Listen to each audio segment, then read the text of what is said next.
ప్రభు నామానికి మహిమ కలుగును గాక. మంచి సాక్ష్యాన్ని మనం విన్నాం. ప్రభు ఎంతో గొప్పవాడు. స్వస్థత, ఆరోగ్యాలు, క్షేమము, భద్రత ఇచ్చేవాడే కాదు, మన ఆత్మలకు రక్షణ కూడా కలుగజేసేవాడు. పాప క్షమాపణ మనం పొందితే శాపము పోతుంది, రోగము పోతుంది, వ్యాధి బాధలన్నీ కూడా తొలగిపోతాయి.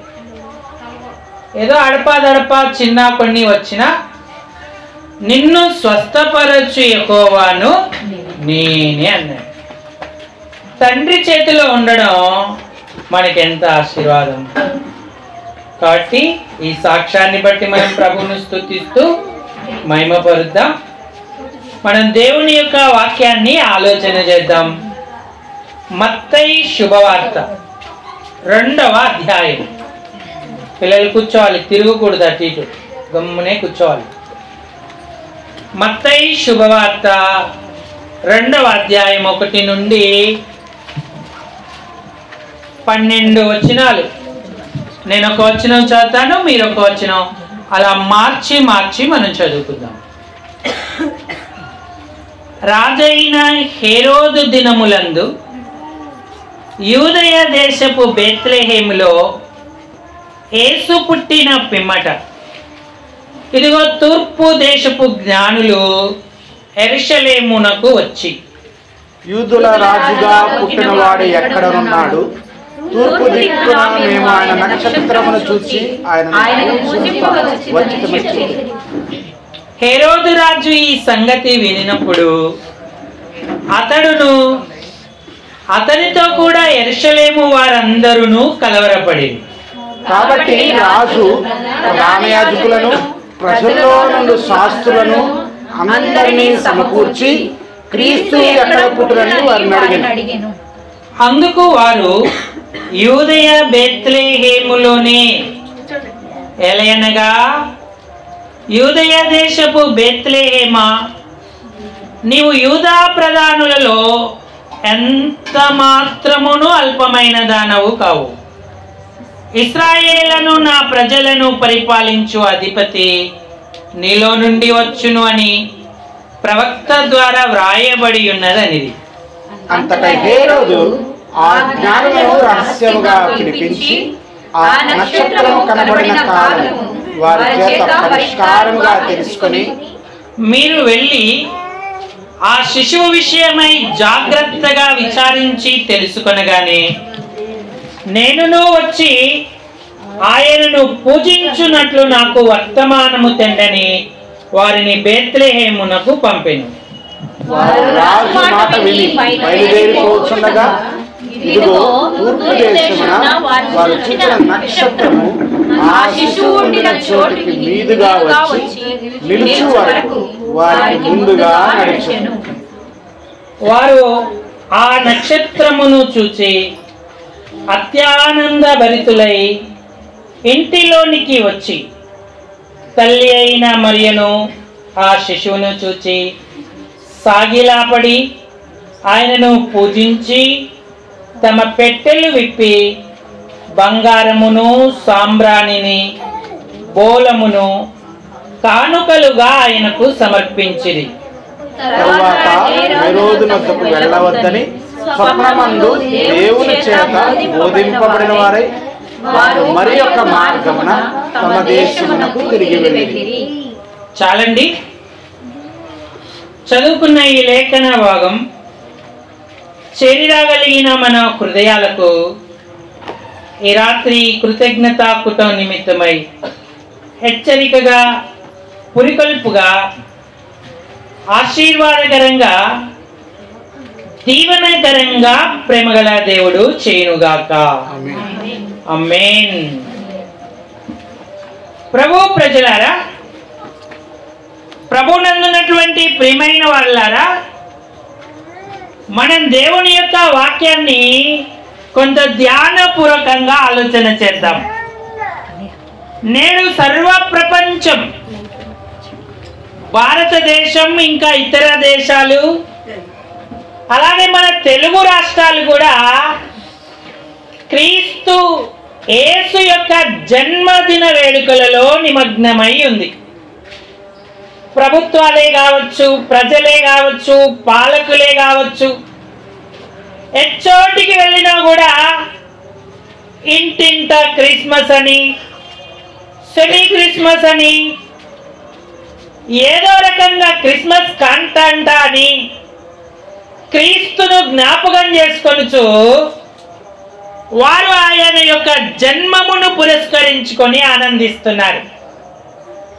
పేదలను జ్ఞాపకం చేసుకుంటున్నారు.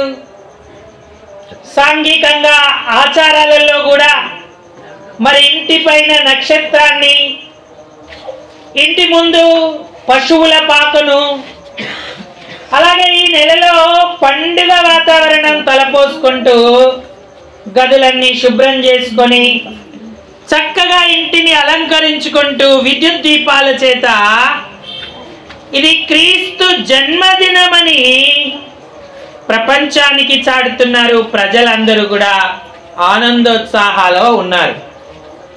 మంచిదే, పండుగ సాంఘిక కార్యక్రమాలు అవసరమే, పేదలను జ్ఞాపకం చేసుకోవడం అవసరమే, అన్నదానాలు వస్త్రదానాలు అవసరమే. కానీ యేసు క్రీస్తు ఎవరో ఎరగకపోతే, ఆయన ఎందుకు జన్మించాడో తెలుసుకోకపోతే ఇవన్నీ చేసినా కూడా మనము దేవుని యొక్క కృపకు పాత్రులం అవలేము. పరలోక రాజ్యాన్ని సొంతం చేసుకోలేము. ప్రభువైన యేసుక్రీస్తు వారు ఎందుకు వచ్చారో గుర్తించడమే క్రిస్మస్ యొక్క ముఖ్య ఉద్దేశం. దాన్ని విడిచిపెట్టినప్పుడు మనము ఎన్ని కార్యక్రమాలు చేసినా అవన్నీ వ్యర్థమవుతూ ఉంటాయి. కాబట్టి ఇక్కడ కూర్చున్న మనందరం దేవుని పిల్లలమే. కాబట్టి ఏ విధంగా క్రిస్మస్ను ఆచరిస్తే మనకు దేవుని ఆశీర్వాదం, దీవెన ఉంటుందో గుర్తించుకునేటువంటి వారంగా ఉండాలి. మనం చదువుకున్న లేఖన భాగంలో అనేక విషయాలు ఉన్నాయి, ఎన్నో ప్రాముఖ్యమైన సంగతులు ఉన్నాయి. అయితే ఒక ప్రాముఖ్యమైన సంగతిని జ్ఞాపకం చేసుకుందాం. మత్తయి శుభవార్త 2వ అధ్యాయము 2వ వచనం చదవండి. మత్తయి రాసిన శుభవార్త 2వ అధ్యాయం 2వ వచనం. యూదులకు రాజుగా పుట్టినవాడు ఎక్కడనున్నాడు? తూర్పు దిక్కున. మేము ఆయన నక్షత్రమును చూచి ఆయనను పూజింపవచ్చితిమని. యేసు ప్రభు వారు పుట్టిన తర్వాత తూర్పు దేశము నుండి కొంతమంది జ్ఞానులు బయలుదేరి ఆయనను పూజించడానికి వచ్చారు. యేసు ప్రభు పుట్టాడు అనడానికి వాళ్ళకి ఏంటి సూచన అంటే, ఒక నక్షత్రము తూర్పు దేశమున కలిగింది, పుట్టింది. ఆయన నక్షత్రమును చూచి అన్నారు. ఆకాశ మండలంలో ఎన్నో నక్షత్రాలు ఉన్నాయి. రాత్రి అయితే అన్ని నక్షత్రాలు ప్రకాశిస్తాయి. కొన్ని కంటికి కనబడతాయి, కొన్నేమో కంటికి కనబడనటువంటివిగా ఉంటాయి, ఎక్కువ దూరంలో ఉంటాయి. కాబట్టి ఈ తూర్పు దేశపు జ్ఞానులు అని వారిని గురించి సంబోధించబడింది. యెరూషలేము లేదా ఇశ్రాయేలు దేశానికి తూర్పున ఇరాక్ దేశాలు ఉన్నాయి, లేదా పార్షియా సామ్రాజ్యం, పర్షియన్లు అని వారిని పిలుస్తూ ఉంటారు. పరమాత్ముడు ధర అవతరించగానే నక్షత్రం ఒకటి పుడుతుంది అని వారి మత గ్రంథకర్త జొరాస్టర్ అనేటువంటి ఒక మత పెద్ద తన అవస్థ అనేటువంటి గ్రంథంలో రాసి ఉంచాడు. వీరు పరిశీలన చేస్తూ ఎదురు చూస్తుంటుండగా ఆ నక్షత్రం వారికి కనబడింది. ఆ నక్షత్రాన్ని చూచి ఆయనను పూజించాలని తలంచి అంత దూర ప్రయాణం, కొన్ని వేల మైళ్ళ ప్రయాణం చేస్తూ చేస్తూ యెరూషలేమునకు వారు వచ్చారు. ఆయన నక్షత్రమును చూచి ఆయనను పూజింపవచ్చితిమి అన్నారు. ఇది ఇతర మత గ్రంథాలలోనే కాదు, ఇశ్రాయేలును ఉద్ధరించబోయేవాడు, సర్వ మానవాళి పాప పరిహారం కొరకు ప్రాణం పెట్టేవాడు భూమి మీదికి అవతరించినప్పుడు, ఆయన వచ్చినప్పుడు ఆకాశ మండలములో ఒక నక్షత్రం పుడుతుంది అని బైబిల్ గ్రంథంలో కూడా రాయబడి ఉంది. సంఖ్యాకాండం 24వ అధ్యాయం 17వ వచనం. సంఖ్యాకాండం 24వ అధ్యాయం 17వ వచనం. ఒక ప్రవక్త చూస్తా ఉన్నాడు ఈ దర్శనాన్ని. ఆయనను చూచుచున్నాను గాని ప్రస్తుతమున ఉన్నట్టుగా కాదు. ఆయనను చూచుచున్నాను గాని సమీపమున ఉన్నట్టు కాదు. నక్షత్రము యాకోబులో ఉదయించును. ఆ నక్షత్రము యాకోబులో ఉదయించును అన్నాడు. ఇది ఒక ప్రవచనం. యేసు పుట్టినప్పుడు నక్షత్రము ఉదయిస్తుంది అని ఇశ్రాయేలును గూర్చి అతను చెప్తూ వచ్చాడు. ఇప్పుడు యేసయ్య పుట్టాడు, నక్షత్రం పుట్టింది, కనబడింది, తూర్పు దేశపు జ్ఞానులకు కనబడింది. వారు ప్రయాణమై యెరూషలేమునకు వచ్చారు. వారు దాని గురించి ఏమన్నారంటే ఆయన నక్షత్రము అన్నారు. ఏ నక్షత్రం అమ్మా? అందరూ చెప్పాలి. ఏ నక్షత్రం అంట? ఆయన నక్షత్రం. ఎందుకు ఆయన నక్షత్రం అన్నారంటే అది అన్ని నక్షత్రాలలాగా లేదు, అది ప్రకాశిస్తుంది, ఎక్కువ కాంతి కలిగిన నక్షత్రంలా ఉంది.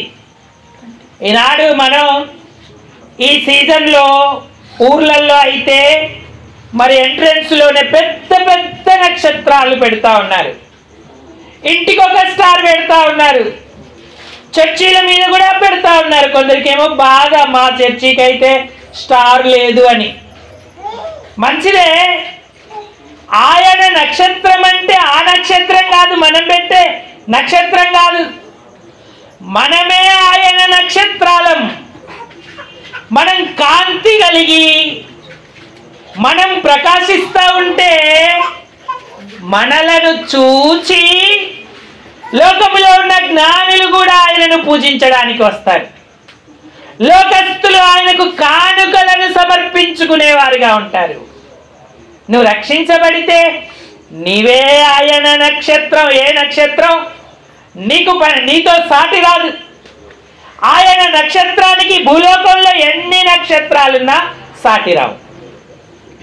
యేసు లోకాన పుట్టాడనేది సంతోషమే గాని నీ హృదయములో జన్మించాడా? పాపక్షమాపణ పొందావా? యేసు నీ కొరకే, నీ పాపము పరిహరించడానికే పుట్టాడని నువ్వు గ్రహించావా? అప్పుడు నీవు ఆయన నక్షత్రం అవుతావు. ఇక నిన్ను చూసి ఆయనను పూజించేవారుంటారు, కానుకలు సమర్పించేవారుంటారు. అసలు నువ్వే ఆయన నక్షత్రం కాలేదు. ఎన్ని నక్షత్రాలు ఆయన కొరకు పెడితే ఏం ప్రయోజనం? ఆయన సంతోషిస్తాడా? ఆనందిస్తాడా? నా కుమారుడు నువ్వు ఇంకా రక్షణ పొందలేదు, పాపక్షమాపణ పొందలేదు, మొదట నీవు నా నక్షత్రం అవ్వు అని కోరుతాడు. నీ కొరకే నేను మానవ రూపంలో ఈ లోకానికి వచ్చానంటాడు. క్రిస్మస్ జరుపుకునే ప్రతి ఒక్కరూ రక్షణ పొందిన వారైతే ఆ వేడుకలు అంబరాన్ని అంటుతాయి. రక్షణ లేకుండా చేసే ఏ వేడుక కూడా నీకు ఆనందాన్ని, పాపక్షమాపణనిచ్చి నిన్ను ఉద్ధరించదు అని గుర్తించేటువంటి వారంగా మనం ఉండాలి. ఈ నక్షత్రం కాంతి గల నక్షత్రం. 148వ కీర్తనలో కీర్తనాకారుడు ఆ నక్షత్రాలకు చెప్తా ఉన్నాడు. అన్ని నక్షత్రాలకు కాదు, కాంతి గల నక్షత్రం. చూడండి 148వ కీర్తన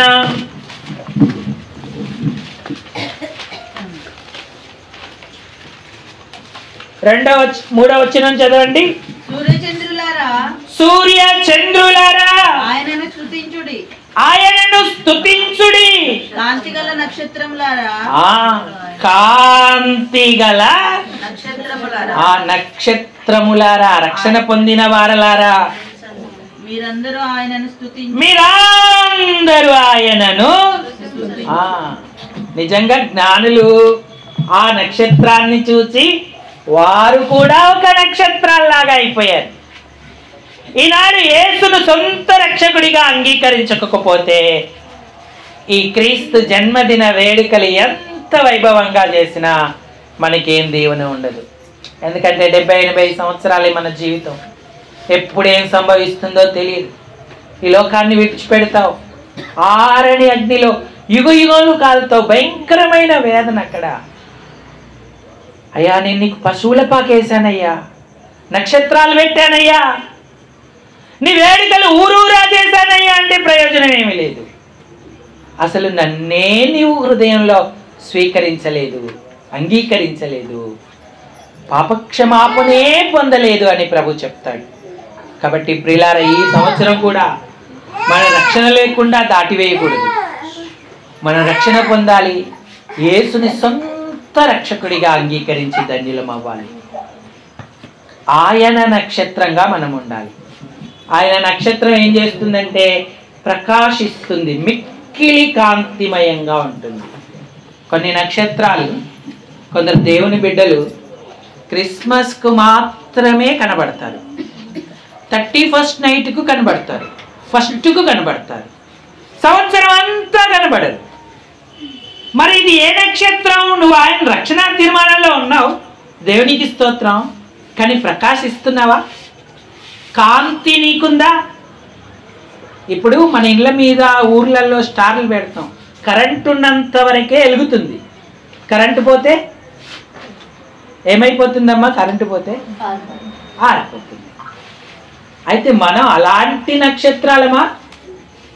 యేసయ్య వెలుగై ఉన్నాడు. ఆ వెలుగు మనలోకి వచ్చినప్పుడు ఒక వారం ప్రకాశించి ఒక వారం మానిపోతుందా? నిరంతరం ప్రకాశిస్తుంది, కాంతిగా ఉంటుంది. వాళ్ళే యేసయ్యను స్తుతిస్తారు, ఆరాధిస్తారు, ఆలయం అంటే ఆశపడతారు, ఆయన దగ్గరికి ఇతరులను నడిపించేటువంటి వారిగా ఉంటారు. మనం ఇప్పుడు చీకటి అయి ఉండలేదు, చీకటిలో ఉన్న ప్రజలు గొప్ప వెలుగు చూచిరి అన్నాడు. మీ పరలోకమందున్న తండ్రి మహిమపరచబడినట్లుగా మీ కాంతి, మీ వెలుగు ప్రకాశింపనీయుడి అంటూ ఉన్నాడు. మత్తయి శుభవార్త 5వ అధ్యాయము 16వ వచనం. మత్తయి 6:16. మనుషులు మీ సత్క్రియలను చూచి పరలోకమందున్న మీ తండ్రిని మహిమపరచునట్లు వారి ఎదుట మీ వెలుగు ప్రకాశింపనీయుడి అన్నాడు. ఆయన నక్షత్రం కాంతివంతమైన నక్షత్రం లేదా ప్రకాశిస్తున్న నక్షత్రం. మరి మనం ప్రకాశిస్తున్నామా ప్రభు కొరకు? మీ సత్క్రియలు చూచి అన్నాడు. కానీ దేవుణ్ణి ప్రేమించి అంగీకరించిన మనం సత్క్రియలు చేయకుండా ఎందుకు ఆపబడతా ఉన్నాం? అపవాదికి ఎందుకు అవకాశం ఇస్తా ఉన్నాం? ప్రకాశించినప్పుడు జ్ఞానులను కూడా మనం తీసుకురాగలుగుతాం, దేవుని నామాన్ని మహిమపరచగలుగుతాం. సో ఆయన నక్షత్రం ప్రకాశించే నక్షత్రం అని మొట్టమొదట గుర్తు పెట్టుకోవాలి. జ్ఞానులను ఈ నక్షత్రం నడిపించేను అన్నాడు. 9వ వచనం చదవండి. ఇదిగో తూర్పు దేశం మత్తయి శుభవార్త 2వ అధ్యాయము 9వ వచనం. వారు రాజు మాట విని బయలుదేరిపోచుండగా ఇదిగో తూర్పు దేశమున వారు చూచిన నక్షత్రం ఆ శిశువు ఉండిన చోటికి వచ్చి నిలిచి వరకు వారికి ముందుగా నడిచెను అన్నాడు. మొట్టమొదట ఈ నక్షత్రం ఆయన నక్షత్రం, రెండవదిగా కాంతి గల ప్రకాశించేటువంటి నక్షత్రం, మూడవదిగా నడిచిన నక్షత్రం. ఏ నక్షత్రం అమ్మా? ఏసమ్మా ఏ నక్షత్రం అమ్మా? నడిచిన నక్షత్రం. నాతో చెప్పండి అందరూ, నడిచిన. గట్టిగా చెప్పండి, మీకు స్వీట్స్ ఉన్నాయి. నడిచిన నక్షత్రం. నడుస్తున్నామా మనం? ఎక్కడికయ్యా? మార్కెట్కా, హాస్పిటల్కా, ఎక్కడికయ్యా నడిచేది? ఆధార్ కార్డుకి 5,000 ఇస్తారంట, పంచాయతీ ఆఫీస్కా, ఎక్కడికి? ఈ నక్షత్రం ఎక్కడికి నడిచింది? క్రీస్తు ఉండిన చోటు. అర్థమైందమ్మా? ఎక్కడికి నడిచింది? మనం రక్షించబడ్డాం, దేవుని బిడ్డలం, ప్రకాశిస్తున్నాం. కానీ నడుస్తున్నామా, ఆగిపోయామా? ఆలోచించుకోవాలి. నిజంగా మనమే నక్షత్రాలం. క్రీస్తు ఎక్కడ ఉంటాడు? ఆయన సంఘంలో ఉంటాడు. నీ స్థానిక సంఘానికి నీవు నడిచేటువంటి వ్యక్తిగా ఉన్నావా? ఈ నక్షత్రం వారికి ముందుగా నడుస్తుంది, వెనుక కూడా కాదు, ఆలస్యంగా కూడా కాదు, ముందుగా నడుస్తూ ఉన్నటువంటి నక్షత్రం. నడిచే నక్షత్రాలు ఎంత ధన్యమైనవి! ఈ నక్షత్రం ఎంతో ధన్యమైనది. ఈ నక్షత్రం నడవడమే కాదు, జ్ఞానులను కూడా నడిపించింది. నక్షత్రాలు సహజంగా పగలే కనబడతాయి, రాత్రే కనబడతాయి. మరి జ్ఞానులు అంత దూరం నుంచి ప్రయాణం చేస్తున్నప్పుడు వాళ్ళకు ముందుగా ఈ నక్షత్రం నడుస్తూ ఉంటే వారు కూడా ప్రయాణం చేశారు. ఒకవేళ పగలు పడకేసి ఉంటారు, రాత్రులు నడక. ఎందుకంటే చీకటి గల స్థలంలోనే నక్షత్రం నడుస్తూ ఉంది ఆ సమయంలోనే. అందుకే వారిని నడిపిస్తా వచ్చింది. యేసుప్రభు అన్నాడు, పగలు 12 గంటలు ఉన్నాయి, రాత్రి వస్తుంది, మనం పగలే పని చేయాలి, అప్పుడు ఎవ్వడూ పని చేయడు అన్నాడు. ఆయన ఈ పగలు ఈ రాత్రి గురించి కాదు మాట్లాడింది, భయంకరమైన కఠిన శ్రమ దినాలు రాబోతున్నాయి. సమయం ఉండగానే మనం దేవుని ఇంటికి నడిచే వారమై, ఇతరులను నడిపించేటువంటి వారమై ఉంటే ఎంత ధన్యత! ఇన్ని క్రిస్మస్లో ఎన్నో నక్షత్రాలు మన ఇంటి మీద, ఇతర స్థలాలలో మనం చూసి ఉండవచ్చు. ఒక చోట ఒక నక్షత్రం పెడితే అది నడవదు, కానీ నువ్వు నడిచే నక్షత్రాన్ని అయితే ఇతరులను కూడా ఆయన సన్నిధానానికి నడిపించేటువంటి వ్యక్తిగా ఉంటావు. దానియేలు గ్రంథంలో అన్నాడు, 12వ అధ్యాయం, దానియేలు గ్రంథం 12వ అధ్యాయం 3వ వచనం చూడండి. బుద్ధిమంతులైతే ఆకాశ మండలములోని జ్యోతులను పోలిన వారై, ఆకాశ మండలములోని జ్యోతులను పోలిన వారై ప్రకాశించెదరు. నీతి మార్గమును అనుసరించి నడుచుకొనున్నట్లు ఎవరు అనేకులను త్రిప్పుదురో వారు నక్షత్రము వలె నిరంతరమును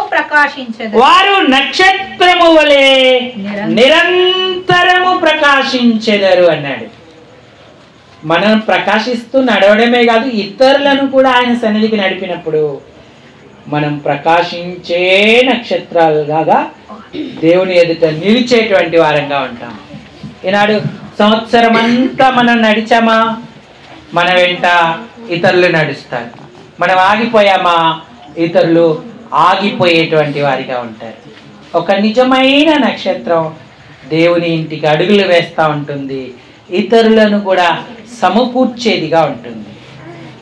ఆయన నక్షత్రం కాంతి గల నక్షత్రము, తర్వాత ప్రకాశించే నక్షత్రం, నడిచే నక్షత్రం, నడిపిస్తున్నటువంటి నక్షత్రం. అంతేకాదు ఆ నక్షత్రానికి మరో లక్షణం ఉంది. చూడండి, అదే వచనంలో 9వ వచనం మరొకసారి చదవండి.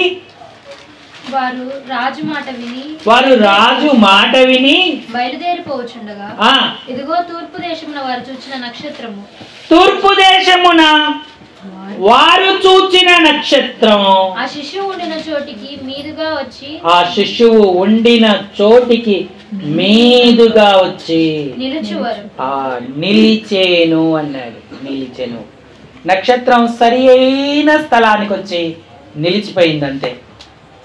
నిలిచింది, నడిచింది, నడిపించింది, ప్రకాశించింది. ఎన్ని పనులు నక్షత్రం చేస్తా ఉంది.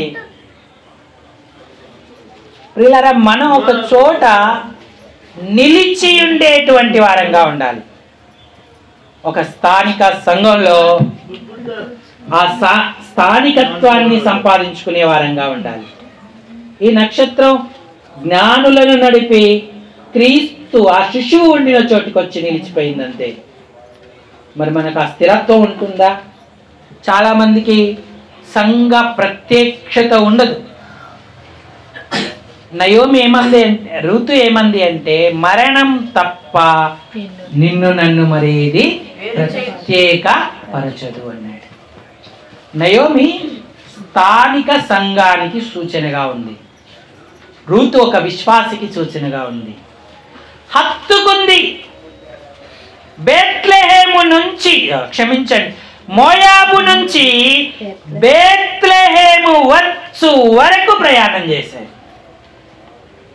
ఇక నన్ను విడిచిపెట్టి పోవద్దని నువ్వు అనవద్దు అని చెప్పి స్థిరమైపోయింది.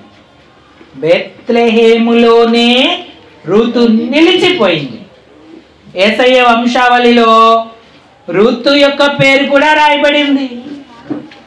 ఆమె ఒక నక్షత్రములాగా ప్రకాశించి బేత్లెహేములో నిలిచింది, ధన్యురాలయ్యింది. మరి మనం అలాంటి అనుభవాన్ని కలిగి ఉంటున్నామా? ఎన్నో పొలాలు ఉండొచ్చు, ఎన్నో సంఘాలు ఉండొచ్చు, కానీ మనకు ఒక స్థానిక సంఘం ఉండాలి.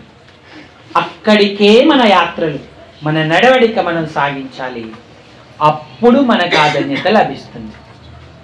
ఆయన నక్షత్రము కాంతి గల నక్షత్రము, లేదా ప్రకాశించే నక్షత్రము, నడిచే నక్షత్రము, నడిపించే నక్షత్రము, నిలిచియుండే నక్షత్రము.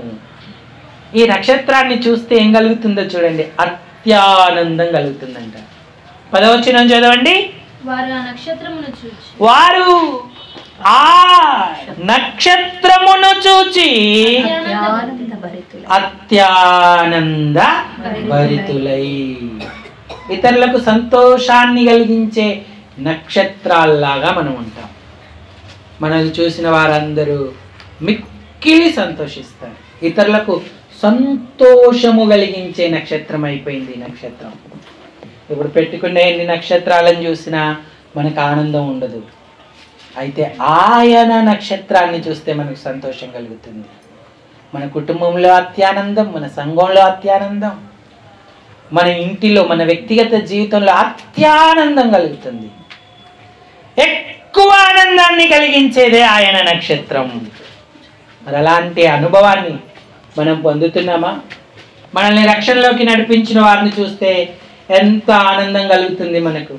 మన ఆత్మీయ తల్లిదండ్రులు, ఆత్మీయంగా ఉన్న అన్నదమ్ములు, బంధుమిత్రులు, సహవాసులు, మరి ఎంత సంతోషం వ్యక్తపరుస్తూ ఉంటాం. చాలా కాలం తర్వాత చూసిన వాళ్ళని బట్టి మనం ఎంత మిక్కిలి ఆనందపడతా ఉంటాం.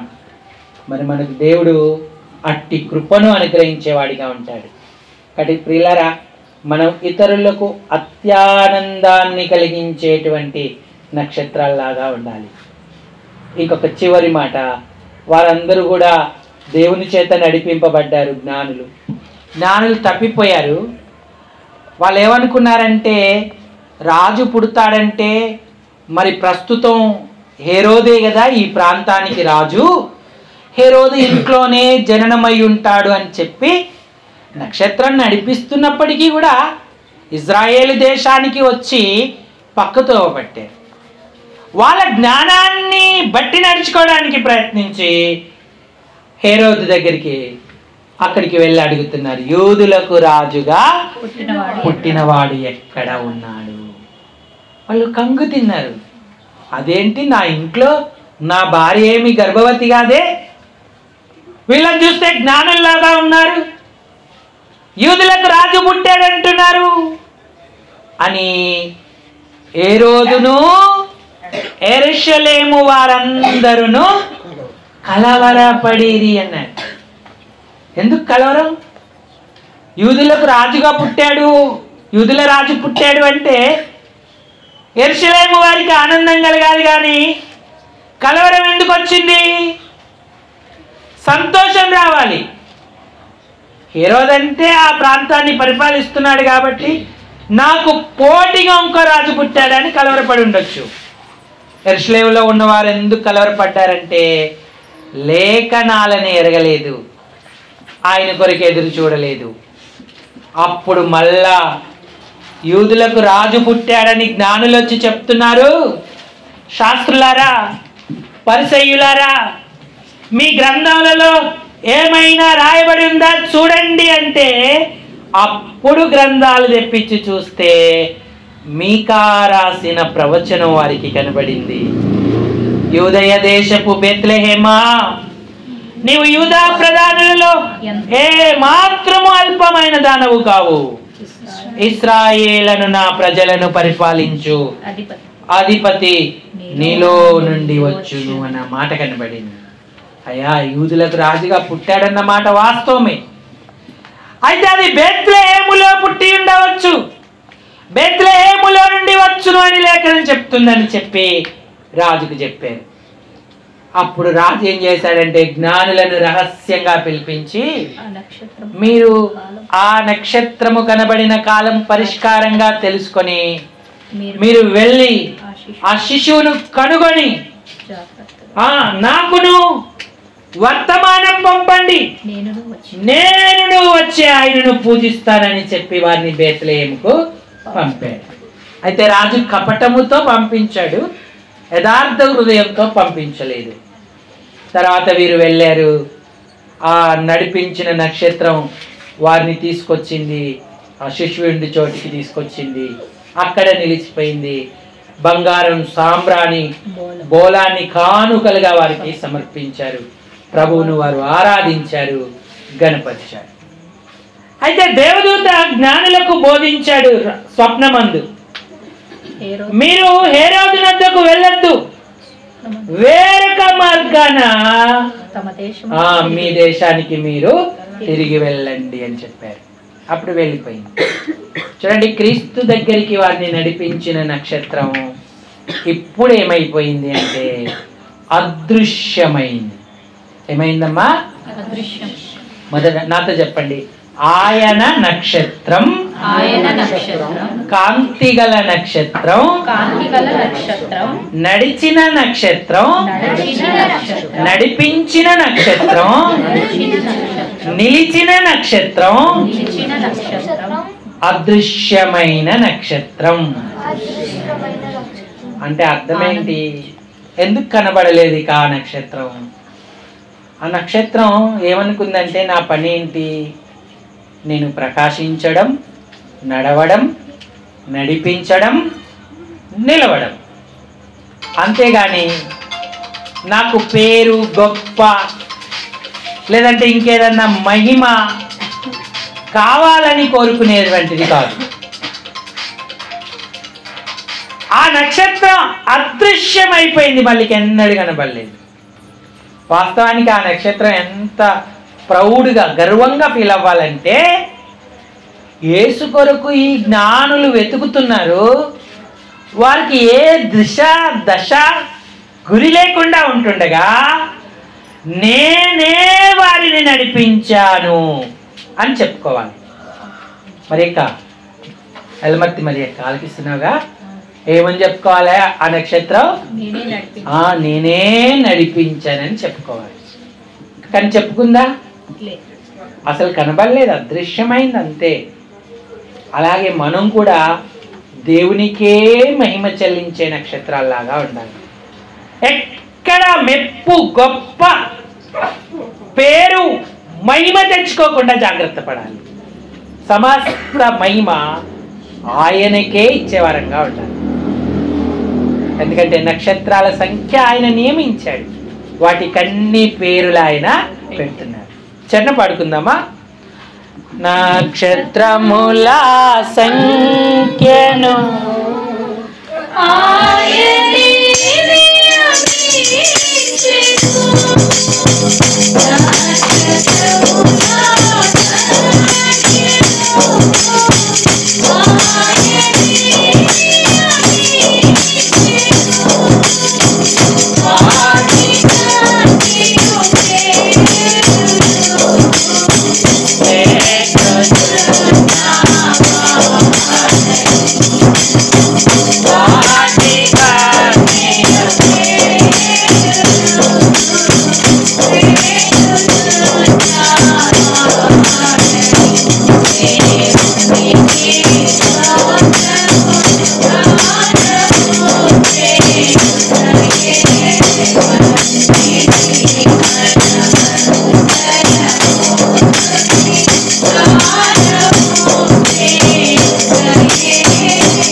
ఆయన నక్షత్రమైతే ఆయనకి ఎంత మహిమ.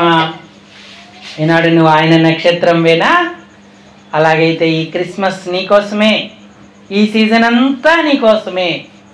కేవలం ఈ సీజన్లోనే కాదు, సంవత్సరానికి ఉన్న 365 రోజులు అత్యానందముతో పొంగే హృదయంతో ప్రభువును స్తుతించడానికి, ఆయనను సేవించడానికి ఆ పరమాత్ముడే నరరూపిగా కన్యక గర్భాన జన్మించాడు, మన కొరకు అవతరించాడు. మరి ఆయన ఆరాధించడానికి ప్రభువా నన్నొక్క నక్షత్రంలాగా ఉంచు, చీకటిలో ఉన్న నన్ను రక్షించావు. రక్షణ లేకపోతే రక్షణ అడుగు, రక్షించబడి ఉంటే అయ్యా నేను అన్ని నక్షత్రాల కంటే ప్రత్యేకంగా ప్రకాశించే నక్షత్రంగా ఉంచు. నేను నడిచే నక్షత్రంగా ఉండాలయ్యా, ఇతరులను నడిపించే నక్షత్రంగా ఉండాలి. నేను నువ్వున్న చోట నిలిచే నక్షత్రంగా ఉండాలి. అటు ఇటు వెళ్ళక స్థిరంగా ఉండే నక్షత్రంలాగా ఉండాలి. అత్యంత ఆనందాన్ని ఇచ్చే నక్షత్రంగా నన్ను ఉంచయ్యా. అంతేకాదు నేను అదృశ్యమయ్యే నక్షత్రం, నాకే పేరు మెప్పు గొప్ప వద్దు ప్రవ్వా, సమస్తం నువ్వు చేసినవే, నీ వశమే నేను, నీకే మహిమ చెల్లించే నక్షత్రంగా ఉంచు అంటే ఎంత ధన్యులమవుతాం. మనలందరినీ దేవుడు అట్లు సిద్ధపరచునుగాక, ఈ తలంపులను ఆశీర్వదించునుగాక. ఆమేన్. అందరూ తలలు వంచి కళ్ళు మూసుకోండి, మనం ప్రార్థన చేసుకుందాం.